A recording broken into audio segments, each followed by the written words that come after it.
It's 2011. You're the mayor of Gotham. It's been a year since Pennywise and his broody gimp destroyed Arkham Asylum. You have more criminals than there are cancelled Minecraft YouTubers and a sea of officials with as much brain rot as an average TikTok enjoyer. What do? Well, I tell you what you don't do. You don't invest in more prisons or hire extra therapists for the city. No. You go more logical. Let's take all the nutcases, throw them in a big ol' abandoned neighborhood, and call it a day. Arkham City. What's the worst that could happen? Oh boy, Batman Arkham City had massive shoes to fill following on from Asylum. We've discussed why that game was so good, and thank you by the way for all the support on that video, you guys were amazing. I'm so glad all of you are as horny for Harley as I am. So there was a lot riding on Rocksteady to make a sequel. And what do? Do you try something different, or do you just replicate the work you've already done? Well, there is a third option. You can just improve every aspect of the previous game completely. And no joke, they did this. People wanted more Joker, we get more Joker. More villains, not a problem. A bigger location, far more interesting main story beats, added in side stories, tightening up the combat, adding more gadgets, hell, even making Batman talk more. All this stuff we wanted was given to us in the sequel.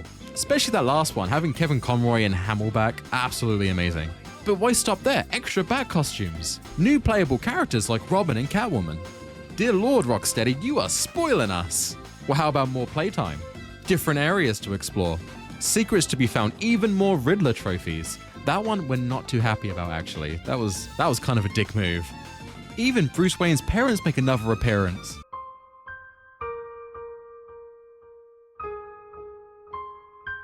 But honestly, other than that, they knocked it out of the park. And sale-wise, they destroyed Arkham Asylum. The game had 12.5 million sales. In terms of a sequel, you can't do better. So with the tighter gameplay and more bombastic story, and this long line of VIP villains just waiting to take the spotlight, in this massively open world city that we can explore, why after all that do I not feel as satisfied as I did with Arkham Asylum? Why doesn't it feel as good? Well, let's dive in and find out if Batman Arkham City was really that good. But first, hey Batman, it's good to see you again. You're still looking not depressed. I bet you're still subscribed, right? I knew it. We did get that number pretty big thanks to the folks at home. What are you doing? You're flying around Gotham and beating up anyone who's not subscribed to Guyinthetie on YouTube? That seems a little extreme, Batman, but I approve it. Oh look, Batman's got someone now. He's just really cringe. He doesn't even really talk about the game that much. It's just his opinion and it's kind of biased. And he just keeps doing these stupid jokes. I just don't want to subscribe. Good job, Batman. Hopefully more people hit the subscribe button.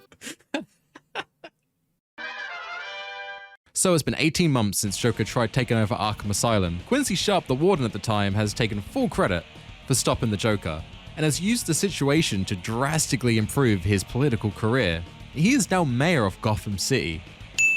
Bro spent the entire night sniffing Harley Quinn, and he gets a promotion while we stop the Joker? It's just not fair.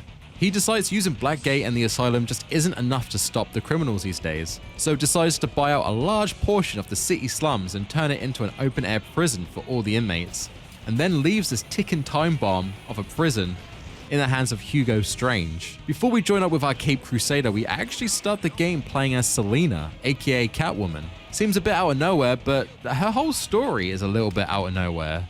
You see, Catwoman was some free DLC. It wasn't so much pre-purchase, it was more if you bought a mint copy of the game, which meant that more profit went to the developer, you got a code inside that allowed you to do Catwoman's campaign. Now, if you bought second-hand, which means the developer didn't get really any money from it, you probably don't have this code, so you would have to buy that separately on the online store, which would have been another $10. It's a bit of a crappy tactic, but I do get it, to try and get people to buy mint copies of the game so the profits do go to the developers who do deserve to get paid for their work. This content probably adds about 30 minutes at best to the playtime. So for $10, it's not too bad. Thankfully, all later versions of Arkham City come with this DLC included. Just bear in mind that Catwoman's story needs to be able to exist and not exist in the main plot, so it does kind of feel like a nothing burger. But we'll dive into that in a bit. So the game opens up on this piece of art. And is that Cain and Abel? Ah, Duality of Man. It's gonna be one of those games, okay. Riley said he saw the bat. Is he here too? In Arkham City? Why would he come here? You guys just need to chill the hell out. It's Batman! What the hell? Sorry to disappoint you, boys.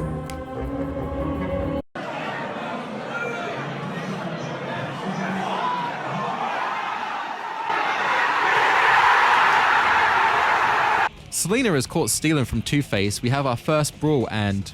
oh, that's it. That's the first bit of the content, okay. We join up with our playboy billionaire Bruce Wayne, who's starting a political campaign to try and boycott Arkham City. That goes as well as you would think it would. Today, I'm starting the campaign to close Arkham City and make Gotham safe again. Remember, Wayne is the priority target. Surround him! Hands in the air, Wayne. We have Wayne. Target secured. Hugo actually has no issue throwing our playboy billionaire Bruce into the lion's den. Like, he just straight up arrests Bruce Wayne. So yeah, it's a bit extreme, but why did Hugo do this? Well, Hugo knows Bruce Wayne is in fact Batman, and he wants him in Arkham City. Why? I don't know yet, but we'll find out. During the incarceration process, we say hi and bye to Blackface, Black Mask, but I need to remember to cut that out. He's not seen for the rest of the game, that was it. The game has a tendency to do this. They really like to throw a character at you and then move on. To many, it's pretty cool. You get to see a character that probably wasn't going to be part of the story. To me, it kind of seems a little bit desperate. It's like they want to fill out their roster of villains without really filling out their roster of villains. We get through the processing of the prison just before we enter the main city. I find it absolutely ridiculous that Jack Ryder refuses to stay behind Bruce Wayne because he doesn't want to be protected by a guy who's never been into a fight. Listen to me carefully. When they open the door, do not panic. Stay close to me. Do you think I'm taking advice from some guy who's never even been in a fight? Stay calm. They're trying. Dude is built like a train in a suit. What? Penguin is there to greet Bruce because he has some rich boy beef with the Waynes. I want to take a second here to really appreciate the art style of the characters in this game. Penguin using the bottom of a glass bottle as the monocle. Absolutely genius. I love it. It's so intimidating and looks really cool. Penguin usually gives me Fat Boy Butler vibes, but in this game, he's more mob boss, which is how he should be. It's even better when you find out that the bottle was actually a casualty from a bar fight. It's so good. In fact, everyone gets a new coat of paint in this game, from Two-Face to Mr. Freeze. It's done so well, and the fan service is an 11 out of 10. I mean, I don't understand the cleavage window, but I'll buy all the stock in it. The only one here it's done dirty is Gordon. He must have been going through something the past year because he has dropped some insane mass. It's sad to see, bro. Anyway, catching back up with Bruce, Penguin was very easy to deal with, and we get our suit thanks to Alfred, who's actually playing a role this game. He does the same thing as Oracle, and it's kind of weird because Oracle's also present in City, so the comms can get a little bit crowded, but I thought I would mention her because I didn't in the previous video, and you guys called me out on it. Anyway, we hear on the radio that Catwoman is at Two-Face's courthouse and might get the death penalty. Batman's obviously going to object this, but before we glide into action, let's just take one quick pit stop.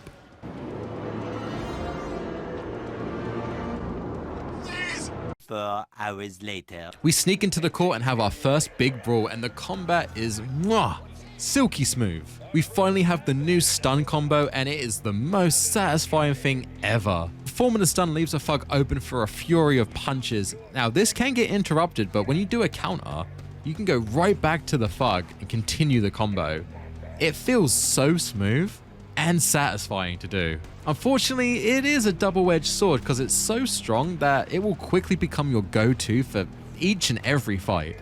Most of the skills from Arkham Asylum I recommended buying at the start come as default here. You get the combo finisher, the throw ability, like everything is here from the main game, as well as the combo batarang. We also get the free flow upgrade, which is a new ability where if you hit a combo of 15, your movement speed is sped up and enemies slow down. And this only really stops if you do a combo finisher or you get hit and lose the combo. Again, another OP ability. Batman is pretty stacked this time round. The thugs, on the other hand, not so much. The only new style of thug we get are shielded ones. These require a stun and then a vault to remove the shield. They can get quite annoying if you don't deal with them right out the gate. They have an unblockable attack and are the reason I lose most of my combos. Also the main reason I have so many mini windows in my drywall. Alright. Anyway, we have a flawless fight and Two-Face ruins my combo.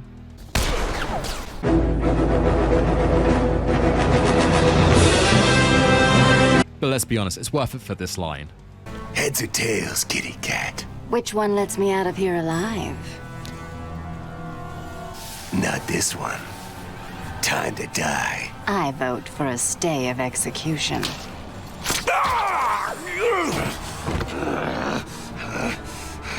No gun harm? Shame. This is gonna hurt. 2 guns, bitch!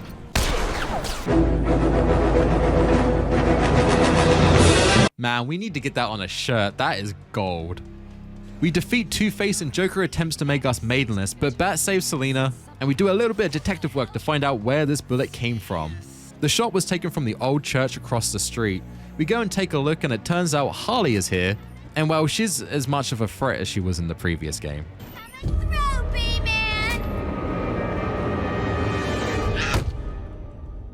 Just wait until she gets a gun.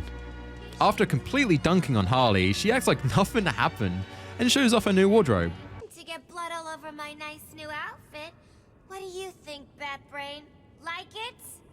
What am I saying? Of course you do. Right now.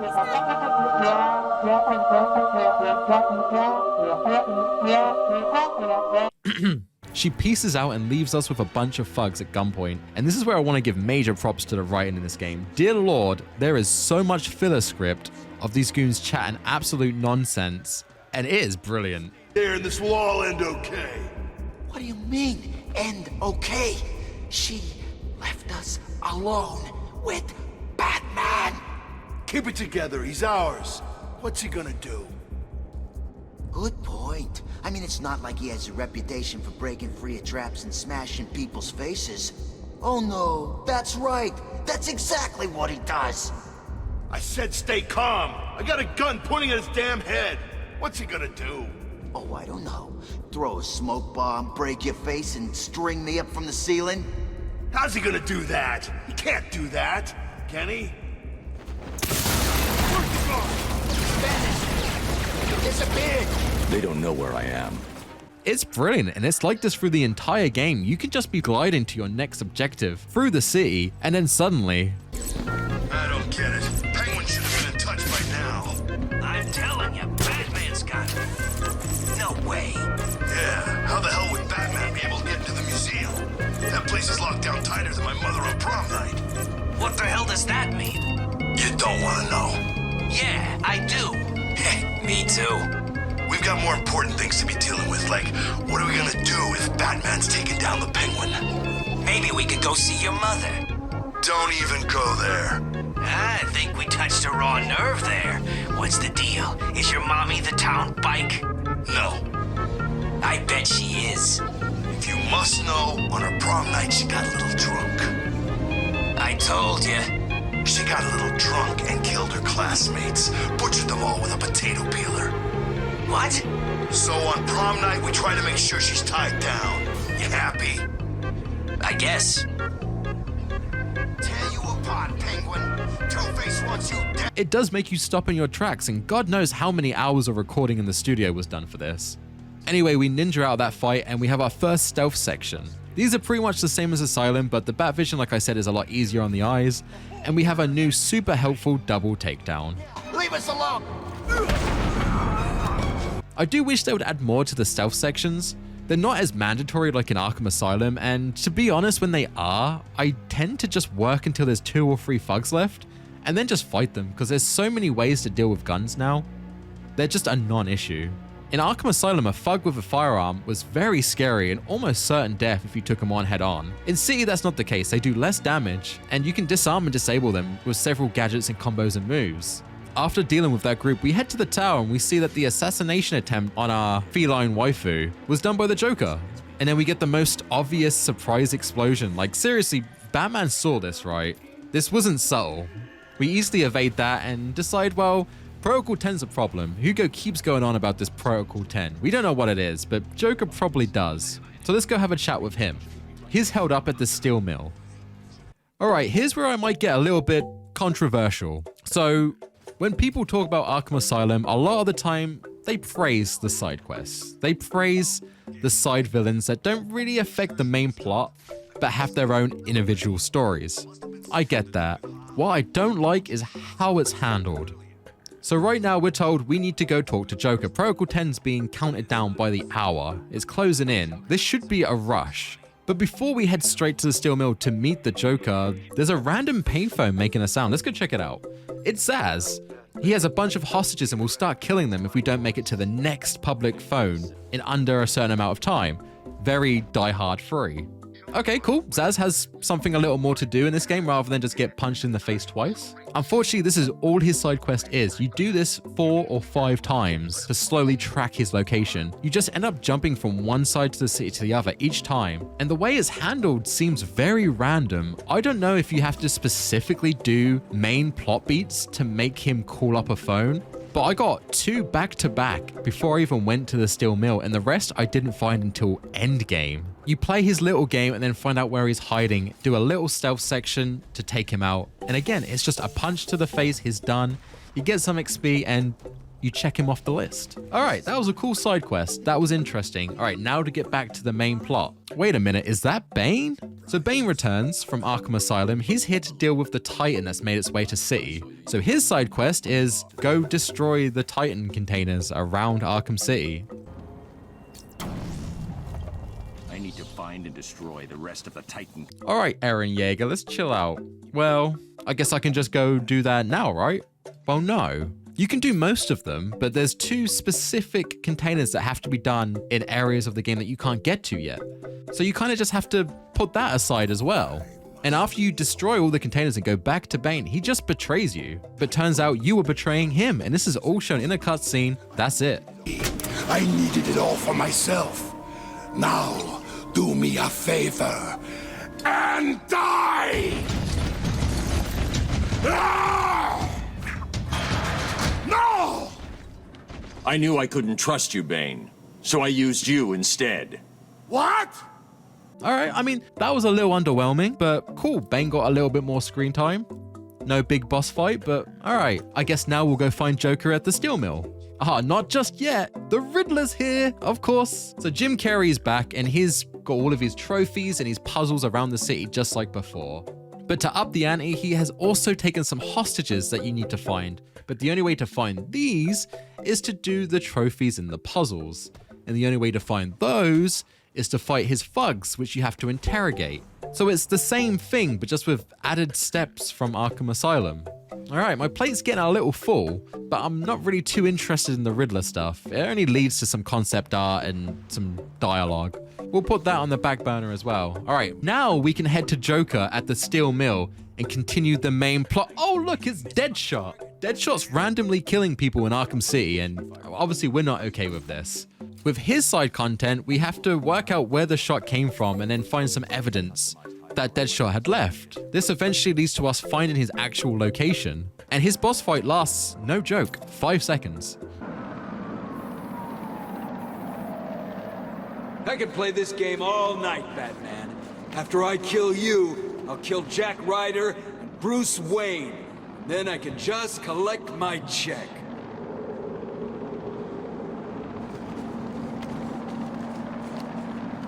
Where have you gone, Batman? Are you too scared? You walk up to him and you hit him. That's it. All right, well, that was more underwhelming than Bane, to be honest. But hey, at least now we can go see Oh, there's another dead body. This is actually a more interesting side quest. You see, unlike Deadshot's victims, which he's just shooting randomly, these victims are having bits of their face removed. It's quite the horror show. We do some investigation work and we find a witness who says that they saw the killer, but it was Bruce Wayne. Why did you kill him? It wasn't me. I'm not a killer. I'm a plumber, for God's sake. You've got to believe me. I don't have to believe anything. Tell me what you saw. There was this guy. He dropped the body there. He was weird looking. You won't believe me, but, well, he looked like Bruce Wayne. What? I know. Someone must have got to him. He was covered in cuts and bruises, but I'm sure it was him. The poor guy must have had a target the size of Gotham City painted on him. Looked like he'd been attacked by pretty much everyone in Arkham. There may be more victims of the identity thief in Arkham City. I should look out for them. Now, obviously, we're like, that's cray-cray. But surprisingly, Oracle is all about that shit. She does not hesitate. Bruce, I don't know how to say this, but... What's wrong, Barbara? I've been thinking about the identity theft case. Don't get angry. But how can you actually be sure that it wasn't you who killed those people? I mean, they were your fingerprints at the scene. What did you say? Not intentionally, but clearly you're not well. That place is full of maniacs who could take advantage of a situation like that. Think about it. Even Batman's like, what? Oracle, surely you can see what I see, right? There must be something your end that would show you if I was going around ripping people's faces off like a hungry pit bull in a kindergarten. Jesus. We investigate a bit further and we find out it's actually Thomas Elliot, an old friend of Bruce Wayne. Apparently they had a bit of a spat and he's decided he's going to go out there, pretend to be Bruce Wayne, and just kind of make his life a living hell. He then decides to peace off and he escapes very slowly. Batman, we could very easily stop him right now. He's literally 10 seconds away, but Batman decides, well, we'll let him go for now. Maybe he just doesn't want to punch that beautiful face.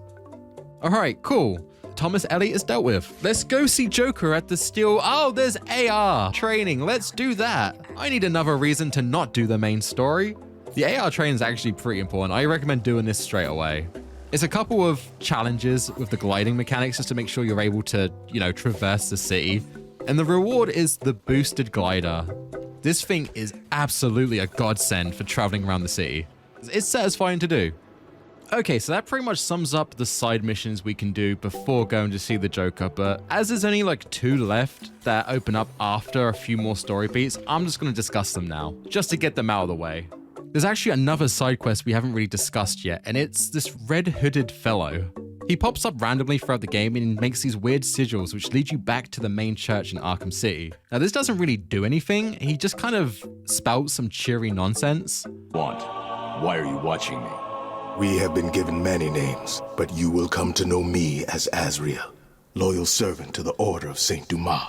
Just what I need. Another secret society. I bring a message.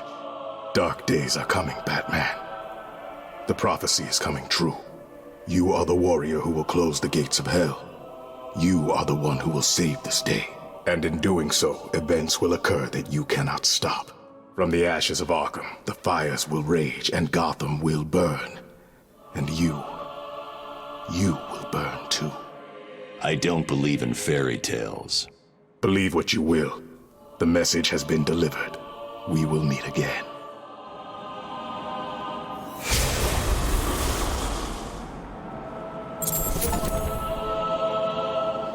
Cool. And that's it really for the side quest stuff. Honestly, I feel like these got bigged up more than they needed to. They're a bit lackluster, and to jump ahead a little bit, we get another one from Mr. Freeze where he asks, can you go find my wife? And we do, and that's it. It's cool that these characters made an appearance, but I wish these were handled better. I didn't find myself more fascinated of like, oh, I get to work with Bane. I get to do something with Bane. It might lead to a boss fight with Bane. It's more just Bane say, oh, I've got another collectible for you to do. You do it, and that's it. Here's some XP. Enjoy the achievement. I don't know, I might be in the minority, but I found it kind of meh. I like it when my villains partake in the main plot. Poison Ivy doesn't get introduced until later in Arkham Asylum, but then she becomes part of the main plot. She becomes something I have to deal with to continue the story. Here, I don't have to talk to Bane. I don't have to deal with Hush at all. I can just leave it. And because I'm able to do that, the stories don't feel very in-depth. They feel like what they are, I guess, side content. We can now go to the Steel Mill and meet Joker. And thank God, because Mark Hamill comes back to reprise his role as the Joker, and he is an absolute legend. Though he's still super horny. That feel my fingers. All new recruits will be subject to a mandatory full body search, inside and out. I know some of you may feel a little uncomfortable at the idea of having a giant Russian mercenary perform a full cavity search, but don't worry. He nearly always manages not to tear out anything too vital. You may even enjoy it. I know I did. Through the comms, we do get quite a few hints that the Joker just isn't quite the Joker at the moment. Listen up, dumbasses, and listen carefully. As you know, Mr. J he's not himself, and the last thing he needs is any so-called superhero coming in here and stopping his recuperation. And I mean, Harley even gives away the twist at the end of the game. Mr. J, it's a miracle. You look perfect. Oh no, it's not you, is it? Be quiet, Harley. Batman comes head to head with the Joker, and it turns out he's not doing so great, cause he's dead. You! Get out of my way, Quinn. Leave us alone, B-Man! Just leave me with him. I said move! This is all your fault! You've hounded him for years, beat him to a pulp, and for what? Why are you so mean? Of course not, it's Batman falling for the old fake Joker gag.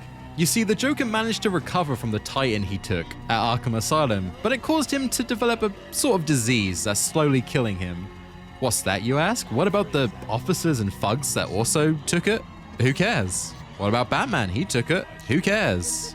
The argument is that Batman took a cure, but I assumed he made more and cured the officers at least, right?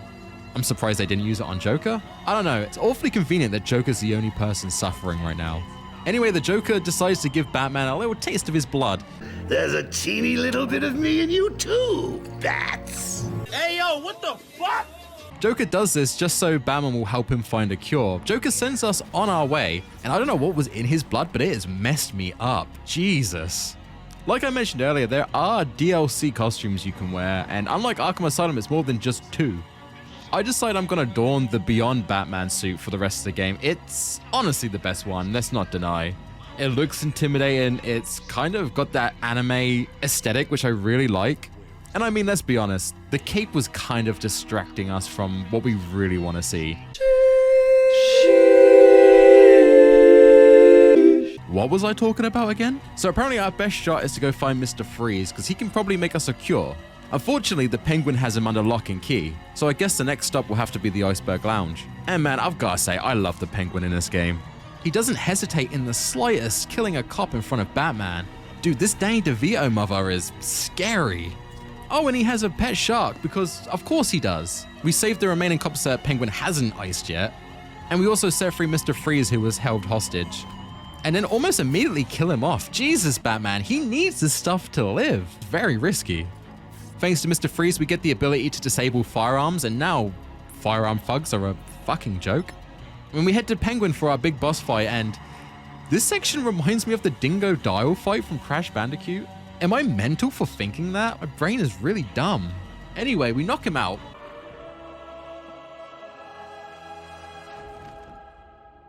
You're finished, Cobblepot. No, I'm sorry. Please, don't hurt me. I can't guarantee that. Me neither.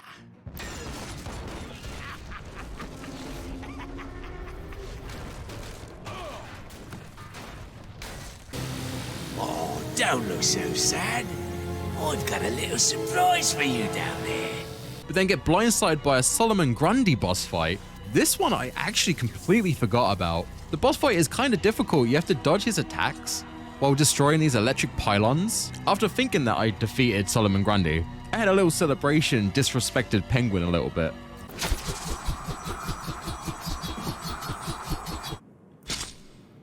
But like a From Software game, there's always a second phase. We defeat him and then rip his heart out. Well, that's murder. And then completely disrespect Penguin.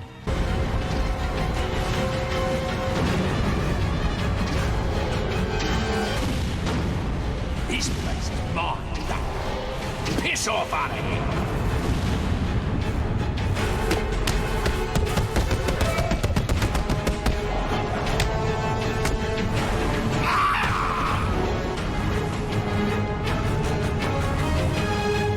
Heading back up to Freeze, he tells us that there isn't a cure, well, at least not a stable one. The cure keeps killing itself, basically. It needs some sort of enzyme that will keep it living on, basically immortality. Now, to most people, this would mean making peace and maybe updating your will and testimony, but not Batman, because of course he knows someone who might be able to help. That someone is Ra's al Ghul, but we have no idea where he is. Well, fucking surprisingly conveniently, there's one of his assassins in a cage behind us who just overhears the conversation and runs away. So of course we're gonna track her down. This is a little bit too convenient. I know it's a comic book story, but the odds here are 1,000,000 to 1 that not only the thing we need for the cure is with a guy that we don't know where he is, but he's in Arkham City and one of his assassins is right behind us. If Bruce wasn't a billionaire, I'd say do the lottery, man. He's got some serious luck. We place a tracker on her and then Robin appears. Batman politely tells him to go fuck himself. If you need me, you know where I am. I know. Now go. And then we leave. Jesus, you can feel the love here. We do oddly get a new notification from Alfred saying he's actually developed a cure for the disease that Joker's given Batman. That was really quick. Kind of suspicious, but you know, Batman's just gonna go take it without any thought or questions asked. Turns out this was in fact a trap by the Mad Hatter, who drugs us and takes us to a quite quaint tea party. I like this fight. Everyone likes this fight. This is out of nowhere. It's really cool. It's really creative. We get to wear a cool bunny mask. And with the Beyond Batman suit, it looks so good. Unfortunately, the fight lasts 5 minutes and then we're done. That's it. It's short, but it is sweet. I like it. I wish there was more of this.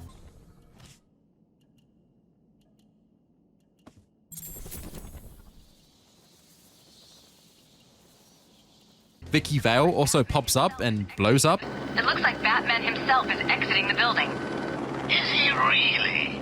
Hello, Gotham, it's me. I'm afraid Miss Vale will soon be leaving the airwaves. We apologize for this interruption. We've been hit. We're going down.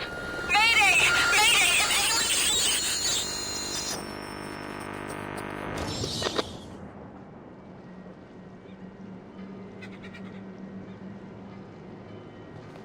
Batman doesn't react at all. These two used to date. We follow the trail to an underground city called Wonder City, and man, this gives me serious Bioshock vibes. I absolutely love it. The atmosphere here is completely different to Arkham City and kind of feels like Asylum in a way. And the fact that you randomly get attacked by trained assassins while you explore, it puts you on edge. It's super cool. It only lasts about 10 minutes before you make it to the League of Assassins, but honestly, I would love another Batman game. More linear like Arkham Asylum, but set in Wonder City. It's far more interesting. And honestly, actually kind of made me feel something. Arkham City hasn't done that yet. Above ground, it just feels like a generic Detroit-esque area. Down here, it feels like a comic book story. It's wasted potential, and I mean, I don't know, maybe I should just go play Bioshock again. I reviewed 1 and 2 on the channel, go check them out. We get to the League of Shadows, and Batman's not doing too good. The disease is really starting to take a hold.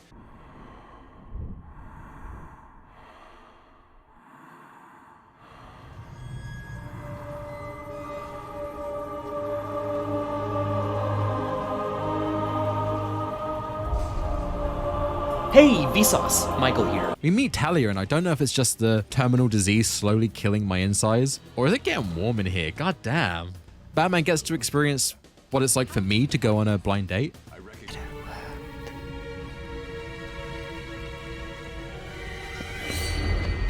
Your face. We can't get distracted though. We're here to meet Ra's al Ghul, but to do that, we have to take up a challenge, which means taking a life. Talia asks if Batman's ready for this, and he says yes, but Jesus, is he unconvincing. You must show you are willing to take a life. to save the world. I'm ready. Talia gives us some information on the trial we're about to embark on, and I'm sure it's important, but I couldn't tell you. Nothing more than children battling the enormity of creation. We do some drugs, and whatever was in that juice, it has messed me up. Now, we just drank some of the Lazarus Pit, and now we are tripping balls. Apparently, we have to prove our worth to Ra's al Ghul before we can fight him, and that's by flying around. This section's kind of boring. The game so far has been a lot of grays and blacks and greens. Like, seeing a lot of orange, it feels pretty nice. It's a sharp contrast to the rest of the game, which I do like. It's a shame the gameplay doesn't match up to the aesthetic, but on the flip side, the boss fight. Honestly, this is the best fight in the game so far. You take on massive waves of enemies. You can counter up to 30 enemies in this one section, which feels so good. And then we have this section here where we have to hit Ra's al Ghul while he's spinning these soldiers around him, and we have to make like an opening. It's again, it's kind of like the Dingo Dial fight. Towards the end of the fight, Ra's decides to give up his Father of the Year award. What are you doing? Listen to me, detective, and listen well. You will kill me. And take Talia hostage. She is not okay with this. And Batman, being the stealth mastermind that he is, does this? This wasn't part of the plan.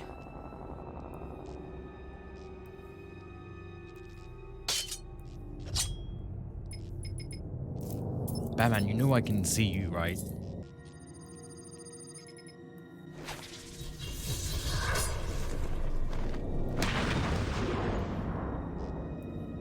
We get Ra's blood and we tell him that he needs to retire, not to do anything bad again, or Batman's gonna be pissed. Ra's says bet.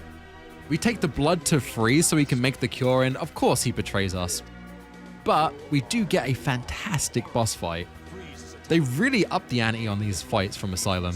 With Mr. Freeze, we need to take him out while he's hunting us. He's tracking our thermal levels, so he's always a few steps behind us. This makes it a stealth boss fight, and my god, is it genius. So the trick here is that you can take him out anyway. Once you've tried one method, he will not fall for it again. You have to do a bit of detective work, and this is what I would assume a boss fight for Batman should be. I wish we had something like this for Joker in Arkham Asylum. It just makes sense. We defeat Freeze, but during the fight, Harley's able to steal the cure from right under our nose. Freeze then starts acting up. Bro, this is your fault. Harley Quinn took it. What are you waiting for? Go and get it back. The clown must pay for what he has done to us. It's not that simple. You need to simmer down. We head after the Joker back at the steel mill, but before we see him, we go back to where we caught the JIV. And we get a nice little callback to Arkham Asylum Harley. And we also see she's in fact pregnant. God, I hope it's not Quincy's. We catch up with Joker and we see he's still sick as a dog, although he's not. Very strange. Also, Joker has no skeleton. Very strange. We actually get to fight Joker here. And honestly, I've said it a few times in this video, but this fight alone is already better than the boss fight at the end of Arkham Asylum. We defeat the Joker and then Protocol 10 starts. This causes the steel mill to get bombed and Batman gets trapped under some rubble. Joker then decides to head off with Talia to go get Immortal, I guess, because, I mean, what else are you going to do in Arkham City? Except check out Talia's ass. Luckily, Catwoman comes in to save the day and... Oh yeah, Catwoman. Alright, so rewind a bit. During Batman's story, the game can get abruptly interrupted by Catwoman for a little section of her story. And honestly, it's a nothing burger. Her storyline is so basic. You see, Hugo has a lot of money in his vault. Selina wants it. That's it. She goes to Poison Ivy to get some help. The two bicker and create a little bit of sexual tension, which is nice. I should kill you. Now kiss. But honestly, it doesn't lead to much. She breaks into the vault, she gets the money, sees that Batman needs help, and she drops it to go save him. Yeah, like I said at the start of the video, her campaign needs to exist and not exist at the same time. She doesn't add to the story whatsoever. And though having Poison Ivy pop up for a bit was quite nice, there's really not much to talk about. She does have a post-credit fight with Two-Face, which is actually quite tough, but that's it. So she helps Bats out and he starts acting very out of character. You see, Hugo has started Protocol 10, which is literally just get all the criminals into Arkham City and then glass the joint, blow that shit up. Now that's bad, but they are all criminals. But they're not. You see, Hugo has put anyone into Arkham City, anyone that disagreed with him, anyone that was a political obstacle to deal with. So there's a lot of innocent people. Even the mayor himself, Quincy, has been put into Arkham City. But Batman literally just says, fuck that. I want to go save my big boober assassin girlfriend. Oracle.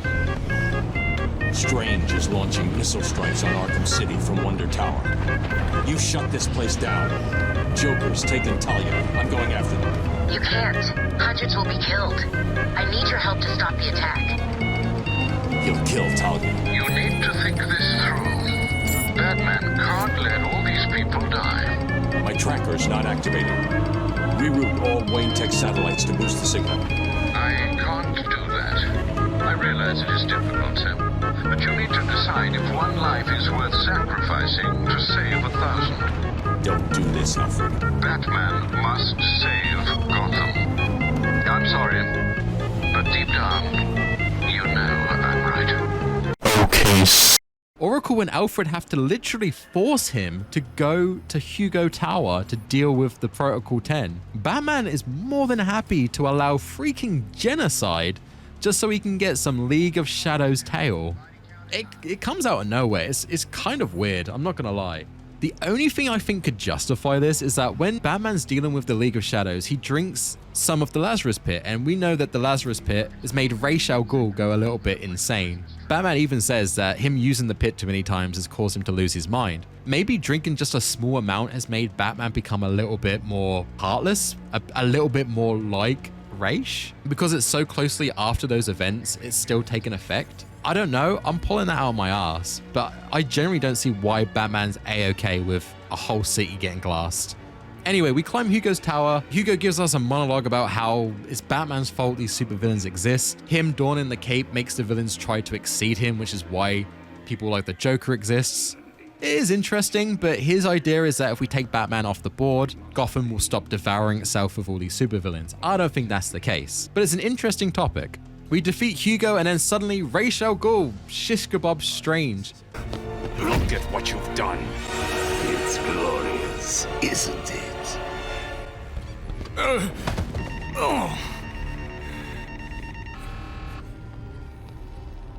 You're finished, Strange. Gotham will forever thank Hugo. Strange!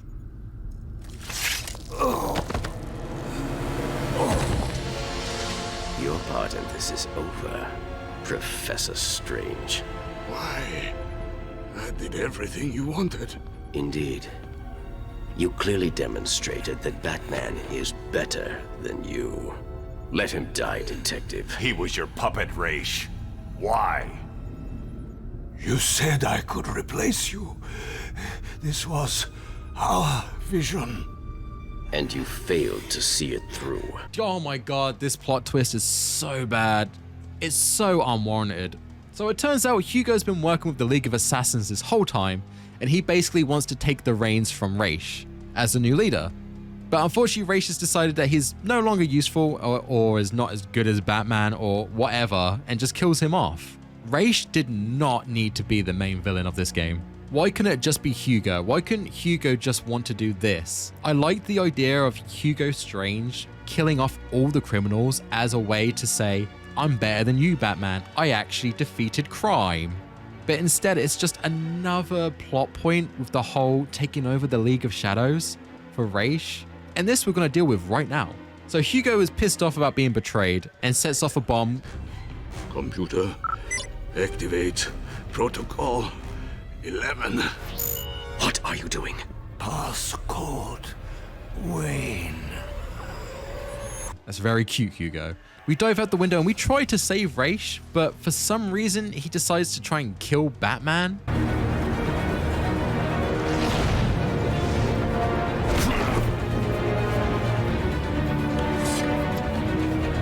Nope.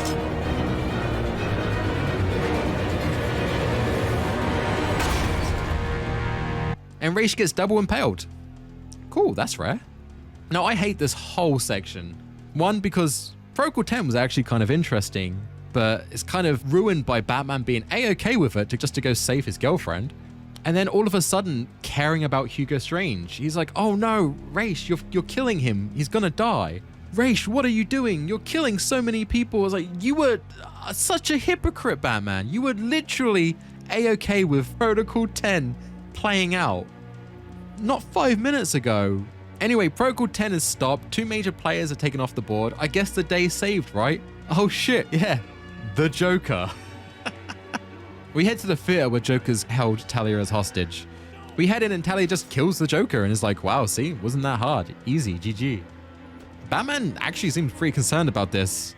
Again, more concerned about the Joker dying than an entire city being bombed. Luckily though, it's revealed that that was not the Joker. There was 2. Bats fell for the old fake Joker gag again. And Joker shoots Talia. Jesus, this Theater's kill count on Bruce's loved ones is pretty high. I like the twist of Joker being Clayface. It's hinted at through the entire game. You can actually work this out yourself through Harley and optional dialogues, as well as a detective vision that I did in the boss fight where you don't see the skeleton. We have a pretty decent boss fight with Clayface and avoid some unique moves that are very Looney Tune-esque. Joker then blows up the theater and we move to the Lazarus Pit because apparently the theater was built on top of Wonder City, which is interesting. We continue the boss fight down there and then we defeat Clayface.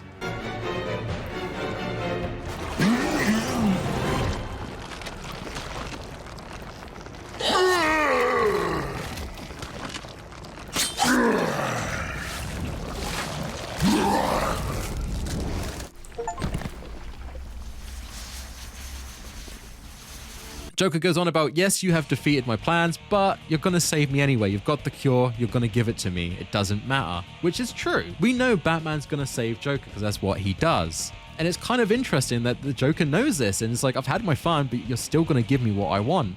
I like it. What I don't like and what I don't understand is why Joker went for the London greeting here. Quick, the cure.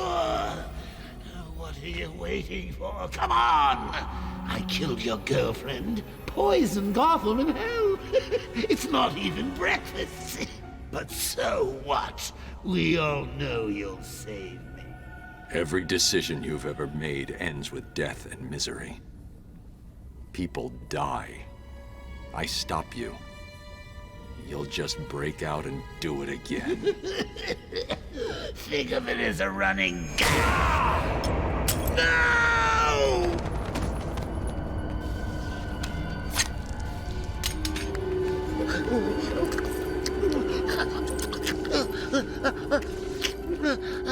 Are you happy now? Do you want to know something funny? Even after everything you've done, I would have saved you.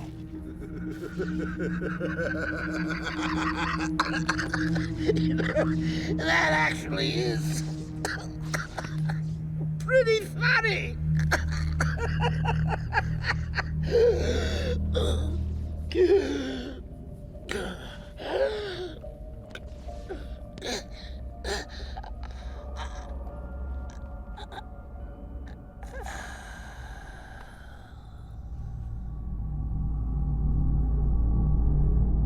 You just said why it doesn't matter. The Batman's gonna save you, but then you completely fumble your chances by stabbing him? I honestly don't understand why. The Joker never wanted to kill Batman either, so I don't get it. Maybe the Joker didn't actually think Batman would save him this time. Maybe killing Talia was too far. Maybe he thought he pushed too much and needed to get the cure from Batman himself. I don't know. It generally confuses me, but it does lead to one of the best scenes in the game. And that's it. With that haunting dead smile, Joker is dead. Batman takes the corpse out of Arkham City and drops it at Gordon's feet. And the game closes on a bookshelf ending. The closing image matches perfectly with the opener. The night is finally over, but the sunlight only helps us see the losses. Before we dive into my thoughts on the game, we do have some DLC titled Harley's Revenge. This takes place a few months after Arkham City, with a depressed Batman held hostage by a mourning Harley Quinn. To be honest, they both just need to get some therapy. This DLC is pretty weak. We do get to play as Robin, which is kind of cool, and we get a new gadget that's this shield, and makes fire-armed thugs even more of a joke. And that's it. We have a few fights and then eventually we save Bats and fight off Harley. The end. The final fight is pretty cool. You fight these Harley Quinn robots. This is pretty fun. You don't get a counter icon when fighting these robots, so you have to pay more attention to their movesets and time your counters more accurately. You guys in the comments said that this is what it's like to play on the harder difficulties, and honestly, I could see this changing the game completely. It's really fun. But other than that, nothing's really dealt with here. Turns out Harley is no longer pregnant, which maybe could be because of the stress of losing Joker. And Batman's still a dick to Robin. Nice. Unfortunately, it's a very weak bit of extra content.